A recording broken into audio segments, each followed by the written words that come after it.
Everyone विद्यार्थी मित्रों हूँ विशाल मेर आज अपना इंग्लिश लेक्चर अंदर आप सर्वनु हार्दिक स्वागत करूँ छूं। विद्यार्थी मित्रों आज अपना लेक्चर अंदर आप चालू भविष्यकाल है तेना विषे आप अभ्यास करीशुं। तो कि भाई चालू भविष्यकाल है तेनो उपयोग शुं छे? तो कोई पण करता होय ए भविष्यनी अंदर कोई पण क्रिया करी रह्यो हशे एवी ज्यारे आपणे वात करवी होय तो तेना माटे चालू भविष्यकाल छे तेनो आपणे उपयोग करीए छीए। समजी लो कोई पण करता छे ए भविष्यनी अंदर कोई पण क्रिया काम जे जे जे काम छे कोई पण काम ए करी रह्यो हशे એટલે કે એનું કામ ભવિષ્ય છે ભવિષ્યના સમયની અંદર એનું કામ ચાલુ હશે એવી જ્યારે કોઈ પણ વ્યક્તિ હોય અથવા તો વસ્તુ કોઈ પણ प्राणी होय अथवा तो कोई पण पुरुष होय अथवा तो कोई पण स्त्री होय तो जे काम करी सके छे जे क्रिया करी सके छे एना विषे भविष्यनी अंदर एनुं काम चालू छे एवी ज्यारे पण चर्चा करवी होय एवी ज्यारे पण वात करवी होय तो त्यारे चालू भविष्यकाल छे तेनो उपयोग थाय छे।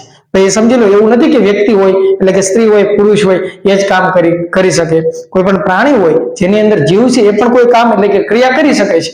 एग्जांपल तरीके कहूं तो कि भाई मोर छे तो कि मोर कला करतो होय तो ए क्रिया करे छे तो मोर भले पुरुष नहीं कि स्त्री नहीं पण एनी अंदर जीव छे अने ए पोते काम करी सके छे कला करवानुं ए काम करी सके छे। तो हूँ वाक्य एवुं कहूं कि मोर छे ए आवतीकाले कला करी रह्यो हशे એટલે કે આવતીકાलना समये मोर छे एनुं जे कला करवानुं जे काम छे एनुं काम चालू हशे तो एने चालू भविष्यकाल कहेवाय। पछी सिंह छे हूँ एक उदाहरण आपूं कि सिंह छे ए आवतीकाले गर्जना करी रह्यो हशे એટલે કે આવતીकालना समये सिंह छे एनुं जे गर्जना करवानुं जे काम छे ए काम चालू तो कि एने चालू भविष्यकाल कहेवाय। એટલે કે કોઈ પણ કરતા હોય સ્ત્રી હોય પુરુષ હોય કોઈ પણ પ્રાણી હોય કે એ કોઈ પણ એ ભવિષ્યની અંદર કોઈ કામ કરી રહ્યો હશે એટલે કે એનું કામ ચાલુ હશે એવી જ્યારે વાત કરવી હોય તો ત્યારે ચાલુ ભવિષ્યકાળ છે એનો ઉપયોગ થાય છે તો કે એની વાત કરવામાં આવે છે। તો કે આશા રાખું છું કે તમે હું શું કહેવા માંગુ છું એ સમજી ગયા છો। જોઈએ લેક્ચરની અંદર ચાલુ ભવિષ્યકાળ તો કે काल छे एनी साथे एनी आगळ शुं कहेवाय तो के ध आर्टिकल लागे छे पछी आ चालू शब्द छे एना माटे कंटीन्युअस शब्द छे यूज थाय छे वपराय छे अने भविष्य छे एना माटे फ्यूचर फटोरेले परिवार कोष भविष्य छे एना माटे शुं तो के फ्यूचर अने आ काल शब्द छे एना माटे टेन्स शब्द छे एनो उपयोग थाय छे। भाई उपयोग शुं छे तो के एनी विषय आपणे अत्यारे चर्चा करी के करता छे ए भविष्यमां कोई पण क्रिया એટલે કે કામ એ કરી રહ્યો હશે એટલે કે ભવિષ્યની અંદર એનું કામ છે એ ચાલુ હશે એવી જ્યારે વાત કરવી હોય તો એના માટે આપણે શું કહીએ છીએ તો કે ચાલુ ભવિષ્યકાળ છે એનો ઉપયોગ કરીએ છીએ। ઉદાહરણ જોઈએ તો કે તેઓ આવતીકાલે પ્રાણી સંગ્રહાલયની મુલાકાત લઈ રહ્યા હશે એટલે કે તેઓ છે એ આવતીકાલે प्राणी संग्रहालयની મુલાકાત લઈ રહ્યા છે એટલે કે આવતીકાલના સમયે એમનું જે મુલાકાત લેવાનું જે કામ છે જે ક્રિયા છે એ ચાલુ હોય છે તો એના માટે આપણે ચાલુ ભવિષ્યકાળ યુઝ કરીએ છીએ। બીજું ઉદાહરણ જોઈએ તો કે અમે આવતીકાલે હોળી ઉજવી રહ્યા હશું। આવતીકાલે સમજી લો હોળી છે અને અમે અત્યારે અનુમાન કરીએ છીએ કે ભાઈ અમે આવતીકાલે હોળી છે એ ઉજવી રહ્યા હશું तो भविष्य विषय चालू क्रिया विषे बात करवी होय तो के एना माटे चालू भविष्यकाल छे एनो उपयोग थाय छे। तीजું वाक्य भारतीय टीम आवतीकाले क्रिकेट रमी रही हशे એટલે કે ટીમ છે એનો ક્રિકેટ રમવાનું જે કંઈ કામ છે એ આવતીકાલે ચાલુ હશે અને એવું ચાલુ ક્રિયા દર્શાવવા માટે ચાલુ ભવિષ્યકાળ વપરાય। પછી વાક્ય રચના જોઈએ તો કે સૌથી પહેલા કરતા અને ભવિષ્યના સૂચન માટે will શબ્દ આવે છે। भविष्यकाल छे आपने कई रीते खबर पड़े तो कि विल अथवा तो सेल शब्द आपणे जोईए ने तो एना उपरथी आपने खबर पड़े कि आ भविष्यकाल छे पण कर्ता प्लस विल अने विल पछी जो तरत क्रियापद छे एनुं मूल रूप होय तो ए सादो भविष्यकाल थाय।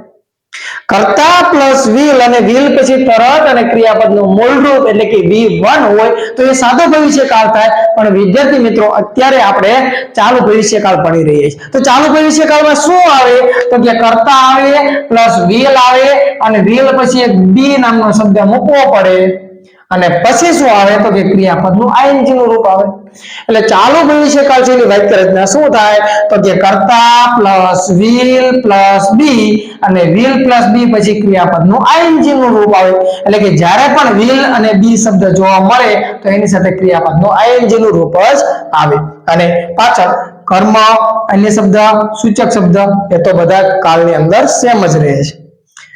વાક્યને નકાર કરવું છે તો વિદ્યાર્થી મિત્રો આની અંદર યાદ રાખવું પડશે. કેમ? જો આ બે શબ્દ જોડાય છે, એની અંદર બે એવા શબ્દ જોડાય છે એટલા માટે. અને મેં તમને અવારનવાર આગળના લેક્ચરની અંદર જે ઇંગ્લિશના લેક્ચર આપણે આગળ જે લીધેલા છે, જેની અંદર સ્ટડી કરેલું છે, એની અંદર પણ મેં વાત કરેલી છે કે વિદ્યાર્થી મિત્રો નોટ છે ને ત્રીજા સ્થાન આવે, નોટ છે ત્રીજું સ્થાન લે છે. તો આને આ વાક્ય જ્યારે તમે લખો તો નોટ છે ત્રીજા સ્થાને આવશે. તો કઈ રીતે થશે? પેલા કરતા, પછી આ વિલ છે વિલ આવશે, પણ આ બી છે એ થોડુંક આખું છે, એટલે કે બી છે એ થોડુંક આપણે આખું ખસાડવું પડશે. શા માટે? કારણ કે નોટ છે ત્રીજા સ્થાને લે છે. એટલે કે કઈક વાક્ય રચના આ રીતે થશે: કરતા પ્લસ વિલ પછી ત્રીજા સ્થાને નોટ, અને આ બી શબ્દ છે ને હવે લખવાનો. એટલે કે કરતા plus will plus not plus be. અને હવે શું આવશે તો કે ક્રિયાપદ લખવાનું. પણ ક્રિયાપદનું કયું રૂપ આવે છે તો કે જો આપણને will અને be આ બે શબ્દ જોવા મળે છે એટલે ક્રિયાપદનું ing નું રૂપ આવે. યાદ રાખજો વિદ્યાર્થી મિત્રો, ખાલી will હોય ને, આ ખાલી માત્ર ને માત્ર will અથવા તો સેલ આ બે શબ્દો હોય તો ક્રિયાપદનું મૂળ રૂપ આવે. પણ અહીંયા will ની સાથે be શબ્દ પણ જોડાય છે એટલે ફિક્સ જ હોય ત્યાં ક્રિયાપદનું ing નું રૂપ જ આવે. અને પાછળ કર્મ, અન્ય શબ્દ અને સૂચક શબ્દ આ તો બધા વાક્ય બધા કાળની અંદર સેમ જ રહે છે. હવે વાક્યને પ્રશ્નાર્થ કરવું હોય તો મેં કીધેલું છે જો આ બીજું છે પહેલા સ્થાને અને પહેલું છે બીજા સ્થાને. યાદ રાખજો આની અંદર will અને be શબ્દ બે શબ્દ જોડાય છે તો આ બંને એટલે કે will અને be શબ્દ છે બંનેને આગળ નથી લાવવાના. મેં શું કીધું કે માત્ર બીજા સ્થાને જે કઈ હોય એને પહેલા સ્થાને અને પહેલા સ્થાને હોય એને બીજા સ્થાને. તો આમાં બીજા સ્થાને will છે એટલે માત્ર will આગળ આવશે અને આ કરતા છે એક સ્ટેપ પાછળ જશે. અને નોટ આ ભાઈ નોટ ની કાંઈ જરૂર નથી. તો હવે તો કે આ બી રહ્યું ને એથી આપણે વાક્ય લખવાનું બાકી છે. તો આ બી છે હવે આવશે. અને હવે જો આ will અને બી શબ્દ આપણને બતાવે છે સાથે, તો કે will અને બી બે શબ્દ બતાય એટલે કે ક્રિયાપદ છે એનું ing નું રૂપ જ આવે. ક્રિયાપદનું ing નું રૂપ જ આવે. અને કર્મ, અન્ય શબ્દ અને સૂચક શબ્દ અને છેલ્લે પ્રશ્નાર્થની નિશાની. શા માટે પ્રશ્નાર્થની નિશાની? તો કે વાક્ય પ્રશ્નાર્થની અંદર છે. તો આની અંદર આપણે શું યાદ રાખવાનું તો કે ચાલુ ભવિષ્યકાળ છે એની આપણને ઓળખ કઈ રીતે પડે તો કે will અને એની સાથે be આ બે શબ્દ જોડાય એટલે ચાલુ ભવિષ્યકાળ હોય. અને બીજું શું યાદ રાખવાનું કે will અને be શબ્દ આવે એટલે ક્રિયાપદનું ing નું રૂપ આવે. ચાહે વાક્ય હકાર હોય, નકાર હોય કે પ્રશ્નાર્થ હોય, will અને be શબ્દ જોવા મળે તો એની સાથે ક્રિયાપદનું ing નું રૂપ જ આવશે. તો કે આની અંદર જો આપણને હકારમાં પણ will અને be જોવા મળે છે, નકારની અંદર પણ will અને be જોવા મળે છે, અને પ્રશ્નાર્થની અંદર પણ will અને be જોવા મળે છે. એટલે કે વાક્ય હકાર હોય, વાક્ય નકાર હોય કે વાક્ય પ્રશ્નાર્થ હોય, હકાર નકાર પ્રશ્નાર્થ ત્રણેય વાક્ય રચનાની અંદર ક્રિયાપદનું ing નું રૂપ જ યાદ આવે. ક્રિયાપદ છે એનું ing નું રૂપ જ હકાર નકાર અને પ્રશ્નાર્થ ત્રણેય વાક્ય રચનાની અંદર આવશે. જોઈએ આગળ શું કહેવા માંગે છે કે ટુમોરો અને નેક્સ્ટ વાળા કોઈ પણ શબ્દો હોય. શું કહે છે? ટુમોરો અને નેક્સ્ટ વાળા કોઈ પણ શબ્દો હોય તો એ ભવિષ્યકાળનું સૂચન કરે છે. હું એમ નથી કહેતો કે ચાલુ ભવિષ્યકાળનું સૂચન કરે છે. ભાઈ સાદા ભવિષ્યકાળ હોય એની અંદર એ ટુમોરો શબ્દ આપી શકે, ચાલુ ભવિષ્યકાળ હોય એની અંદર એ ટુમોરો અથવા તો નેક્સ્ટ વાળો શબ્દ આપી શકે છે, અને પૂર્ણ ભવિષ્યકાળ હોય તો એની અંદર પણ ટુમોરો નેક્સ્ટ વાળો શબ્દ આપી શકે છે. આપણને કઈ રીતે ખબર પડે કે ભાઈ આ ભવિષ્યની અંદર તો ચાર કાળ છે, ચાલુ ભવિષ્યકાળ હોય તો એની અંદર પણ ટુમોરો અથવા તો નેક્સ્ટ વાળો શબ્દ આપી શકે એટલે કે સૂચક શબ્દ આપી શકે. પણ આપણને કેમ ખબર પડે કે આ કાળ કયો છે? તો વિદ્યાર્થી મિત્રો કર્તા અને એની સાથે will, જો કહું છું કર્તા પ્લસ will અને એની સાથે મૂળ રૂપ હોય ક્રિયાપદનું તો આવું આપણે જોઈ ગયા છીએ સાદા વર્તમાન કાળમાં. એટલે કે કર્તા પ્લસ will અને એની સાથે મૂળ ક્રિયાપદ તો સાદો ભવિષ્યકાળ હોય. કયો કાળ હોય? સાદો ભવિષ્યકાળ હોય. પછી કર્તા અને ભવિષ્ય માટે તો ભાઈ will શબ્દ તો આપણે લાવવો જ પડશે. અને will ની સાથે તમે be શબ્દ મૂકો તો આની અંદર જો will અને be આ બે શબ્દ બતાવે છે. તો કે જ્યારે will અને be બે શબ્દ જોવા મળે તો સ્વાભાવિક છે ક્રિયાપદનું ing નું રૂપ જ આવે. તો જો કર્તા એના પછી will અથવા તો shall અને એની સાથે જો મૂળ રૂપ બતાવે તો આપણે સમજવું પડે કે આ સાદો વર્તમાન કાળ જ છે. અને જ્યારે કર્તા છે એની સાથે will અને એની સાથે be શબ્દ જોવા મળે એટલે કે આ બે શબ્દ જોવા મળે તો આપણને ખબર પડવી જ પડે કે ભાઈ આ કયો છે? ચાલુ ભવિષ્યકાળ છે. કેમ કે will અને be સાથે ક્રિયાપદનું રૂપ કયું આવશે? ing નું રૂપ આવશે. અને will be શબ્દ હોય એટલે ચાલુ ભવિષ્યકાળ જ હોય છે. અને જ્યારે will અને એની સાથે મૂળ રૂપ હોય તો એ સાદો ભવિષ્યકાળ જ હોય. હવે આગળ ઉદાહરણ જે વાક્ય છે તેનો આપણે અભ્યાસ કરીએ તો કે તેઓ આવતીકાલે પ્રાણી સંગ્રહાલયની મુલાકાત લઈ રહ્યા હશે. એટલે કે તેઓ છે એમની જે પ્રાણી સંગ્રહાલયની જે મુલાકાત લેવાની છે જે ક્રિયા છે એ ક્રિયા આવતીકાલે ચાલુ હોય છે. એટલે કે એઓ મુલાકાત લઈ રહ્યા હશે એવી વાત કરવી હોય તો એને શું કહેવાય? ચાલુ ભવિષ્યકાળ કહેવાય. તો કે તેઓ એટલે તે ભવિષ્ય છે એટલે જો will તો આવશે પણ માત્ર will મૂકો તો ક્રિયાપદનું મૂળ રૂપ મૂકવું પડશે. યાદ રાખજો. કેમ? સાદો ભવિષ્યકાળ કહેવાય. પણ will ની સાથે be મૂકો તો હવે ક્રિયાપદનું તમારે ચોથું રૂપ એટલે કે ing નું રૂપ મૂકવું પડશે. શા માટે? તો કે will અને be આ બે શબ્દ આવે ને એટલે ઈ કયો કાળ હોય? ચાલુ ભવિષ્યકાળ જ હોય. અને ચાલુ ભવિષ્યકાળ હોય તો કે કોઈ પણ ચાલુ ક્રિયાની અંદર શું આવે? ક્રિયાપદનું ing આવે. એટલે કે કોઈ પણ ચાલુ કાળમાં ક્રિયાપદનું ing નું રૂપ આવે. અને શેની મુલાકાત લઈ રહ્યા હશે? તો પ્રાણી સંગ્રહાલય એટલે કે હજુ અને આવતીકાલે એટલે કે ટુમોરો. ભાઈ વાક્ય નકાર કરવું છે તો ત્રીજા સ્થાને નોટ આવશે. તો કે જો they will અને જો નોટ છે એના ત્રીજા સ્થાને મૂક્યું ભાઈ આ પહેલું સ્થાન, આ બીજું સ્થાન ને આ ત્રીજું સ્થાન. તો કે બી નું શું કરવાનું? તો બી થોડુંક આગું ખાવા દેવાનું. કેવાનું ભાઈ? થોડુંક આગું કઈ જા. તો કે they will not અને હવે બી મૂકવાનું. સ્વાભાવિક છે. ફરી રિપીટ કરું છું કે ભાઈ will અને એની સાથે be શબ્દ જોવા મળે તો ક્રિયાપદનું ing નું રૂપ જ આવે. તો કે they will not be visiting zoo tomorrow એટલે કે આવતીકાલ. પ્રશ્નાર્થ કરવું છે તો આ બીજા સ્થાને છે પહેલા સ્થાને, પહેલા સ્થાને છે બીજા સ્થાને. ભાઈ બી ને સાથે નહીં લાવવાનો, માત્ર will ને આગળ મૂકવાનું અને કરતા હોય નેક્સ્ટ સ્ટેપ પાછળ. હવે આ નોટ છે એની તો કાંઈ જરૂર છે નહીં. તો કે આ બી થી જો આપણું વાક્ય લખવાનું બાકી છે તો ભાઈ લખી નાખો એમના. જો બી મૂક્યું તો કે ભાઈ આ will અને બી પાછા શબ્દ આવ્યો તો will અને બી હોય તો શું આવે? ક્રિયાપદનું ing જ આવે. ક્રિયાપદનું ing અને હજુ અને ટુમોરો અને ક્વેશ્ચન માર્ક. શા માટે? વાક્ય પ્રશ્નાર્થ છે. વિદ્યાર્થી મિત્રો દરેક વાક્યની અંદર કહેવાય છે ને કે દરેક વાક્યની અંદર તમને ખ્યાલ છે હું આ બોલ્યો પણ છતાં ફરી વાર હું રિપીટ એટલા માટે કરું છું કે જેટલી તમે પ્રેક્ટિસ કરશો એટલું તમારું જે માઇન્ડ છે ને એ રિફ્રેશ થશે. એટલું તમારું મગજ છે એ સમજણ શક્તિ એની અંદર સમજણ શક્તિ છે એની અંદર વધારો થશે. એટલા માટે હું વધારે પડતા વાક્ય લખું છું અને દરેક વાક્ય છે એ વાક્યની અંદર હું તમને એ રીતે પ્રેક્ટિસ કરાવું છું કે તમે સમજી શકો. તો આ જે રીતે હું તમને પ્રેક્ટિસ કરાવું છું એનો જો પ્રયત્ન તમે તમારી પોતાની રીતે કરશો તો 100% તમને ઇંગ્લિશ આવડી જશે. હવે બીજું વાક્ય જોઈએ તો કે અમે આવતીકાલે હોળી ઉજવી રહ્યા હશું. અમારી ક્રિયા ચાલુ હોય છે. તો ભાઈ અમે ને ઇંગ્લિશમાં શું કહેવાય? તો કે અમે હોય એને ઇંગ્લિશની અંદર we કહેવાય. તો કે we will be અને celebrating Holi tomorrow. ભાઈ આ will be છે એ ચાલુ ભવિષ્યકાળ બતાવે છે અને ચાલુ ભવિષ્યકાળ બતાવે એની સાથે ક્રિયાપદનું ing નું રૂપ આવે. તો કે we will be celebrating Holi tomorrow. નકાર કરવું છે તો કીધું એમ ત્રીજા સ્થાને નોટ.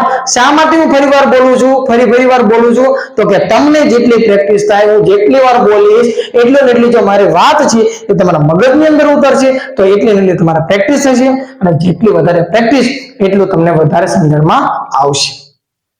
તો કે we will અને ત્રીજા સ્થાને જો નોટ અને હવે શું કરવાનું તો કે આ બી હતું એ મૂકી દેવાનું અને will be આવ્યું તો ક્રિયાપદનું ing અને પાછળ આ બાકીનું વાક્ય એમના. વાક્યને જો પ્રશ્નાર્થ કરવું છે તો આ will છે એને અહીંયા મૂકો એટલે કે બીજા સ્થાને છે પહેલા સ્થાને છે બીજા સ્થાને. આ નોટની કાંઈ જરૂર નથી. ફરીવાર રિપીટ કરું છું અને હવે આ બી થી વાક્ય ભાઈ આપણું બાકી રહ્યું તો એ ગોખવા ન જવાનું ભાઈ લખ્યું છે એમ જ આવે. કેમ? કે will અને પાછું બી અને will અને બી હોય એટલે ક્રિયાપદનું ing અને બાકીનું વાક્ય એમ નામ અને ક્વેશ્ચન માર્ક. ત્રીજું વાક્ય જોઈએ તો કે ભારતીય ટીમ આવતીકાલે ક્રિકેટ રમી રહી હશે. ભાઈ આપણી ઇન્ડિયન ટીમ છે એનું કામ આવતીકાલે ક્રિકેટ રમવાનું ચાલુ હોય છે. તો ચાલુ હોય છે તો એને આપણે ચાલુ ભવિષ્યકાળ કહીએ છીએ. ભાઈ ભારતીય ટીમ એટલે શું કહેશું તો કે ઇન્ડિયન ટીમ. તો કે ઇન્ડિયન ટીમ ભવિષ્યમાં ચાલુ ક્રિયા છે તો કે એના માટે will be આવશે અને will be સાથે શું આવે? ing. તો કે Indian team will be playing cricket અને નેક્સ્ટ ડે એટલે પણ શું થાય તો કે નેક્સ્ટ ડે એટલે કે આવનારો દિવસ એટલે કે આપણે કહી શકીએ કાલ.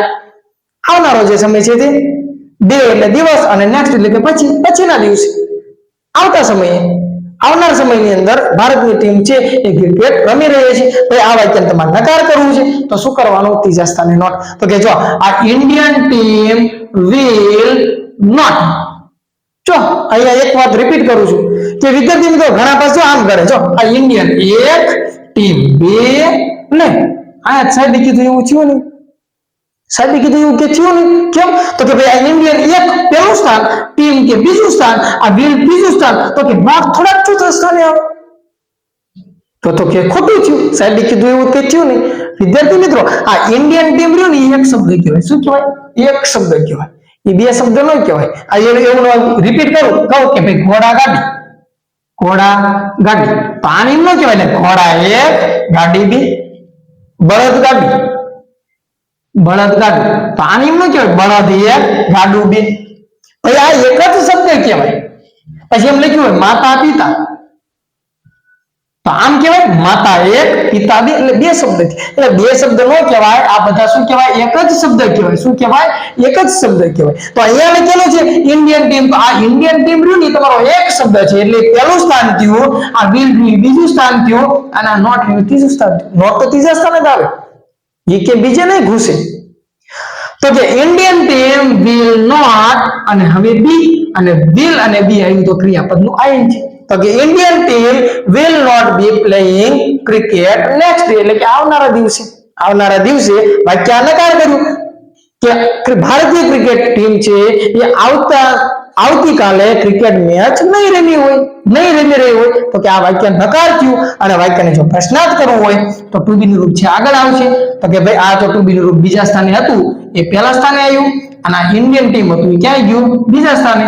તો કે will Indian team B playing cricket next day, શું ભારતીય ટીમ આવતીકાલે ક્રિકેટ મેચ રમી રહી હશે? આ પ્રશ્નાર્થ થયું. પ્રશ્ન છે એટલે જો વિલ આગળ આવ્યું, ઇન્ડિયન ટીમ બીજા સ્થાને ગયું, પછી નોટ નીકળી ગયું અને બી આવ્યું. તો કે વિલ અને બી આવે તો ક્રિયાપદનું આઈએનજી આવે, અને ક્રિકેટ એ તમારું કર્મ છે, અને નેક્સ્ટ ડે એટલે કે આવનારો દિવસ. આવનારો દિવસ એટલે કે ભાઈ કાલનો દિવસ આપણે કહી શકીએ. ટુમોરો છે ને આપણે આવતીકાલ કહીએ છીએ, પણ નેક્સ્ટ ડે એટલે શું? તો કે આજ સમજી લો, હું એમ કહું કે નેક્સ્ટ ડે, તો નેક્સ્ટ એટલે કે પછીનો દિવસ, પછીનો દિવસ એટલે શું? તો કે આવનારો દિવસ એટલે કે કાલનો દિવસ. તો કે ભારતીય ટીમ છે એ આવતીકાલે ક્રિકેટ રમી રહી છે, તો કે વાક્ય હકાર. અને ભારતીય ક્રિકેટ ટીમ છે એ આવતીકાલે ક્રિકેટ નહીં રમી રહી હોય તો વાક્ય નકાર. અને શું ભારતીય ટીમ આવતીકાલે ક્રિકેટ રમી રહી છે તો એ વાક્યને શું કહીશું? આપણે ભવિષ્ય પ્રશ્નાર્થ વાક્ય કહીશું. તો અહીંયા આપણે જે કહેવાય ને ચાલુ ભવિષ્યકાળ છે એ કાળ પૂરો કરીએ છીએ. અને આશા રાખું છું કે મેં જે કંઈ કીધું તમને સમજણમાં આવ્યું હોય છે. જો તમને મારો વિડીયો પસંદ આવતો હોય તો કે લાઈક કરો, શેર કરો, સબસ્ક્રાઇબ કરો. આભાર.